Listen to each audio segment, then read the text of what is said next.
solar-powered irrigation naman po sa bayan ng Mapandan inihahanda na para sa dry season. Para sa detalye ng balitang yan, kasama natin Idol Denise Brillante.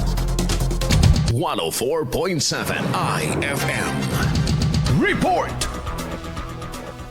Dinagdagan ng mga naipatayong solar power irrigation systems o SPIS sa bayan ng Mapandan bilang bahagi ng paghahanda sa darating na El Nino. Sa panayam ng IFM Dagupan sa Municipal Agriculture Office, makatutulong sa mga magsasakang dagdag na pasilidad sa produksyon ng bigas at mais, lalo na ngayong paparating ang dry season. Nakapagpatayo na tayo ng approximately nasa 6 solar power irrigation. Sobrang nakakatulong naman yun sa mga farmers natin, especially ngayong dry season na hirap ng tubig. Aniya, 6 na SPIS na ang naitayo mula noong taong 2023, kung saan isang SPIS ang naitayo sa nasabing taon, 2 noong 2024 at 4 noong 2025 sa tulong ng National Irrigation Administration at mga regional offices. Bukod sa irigasyon, kabilang sa mga itinayo ang curing barns para sa mga tobacco farmers sa iba't ibang barangay tulad ng Barangay Amanawawa na inaasahang makatutulong sa kalidad ng tabako sa bayan. So far, nagpapatayo kami ng curing barn for tobacco farmers naman namin.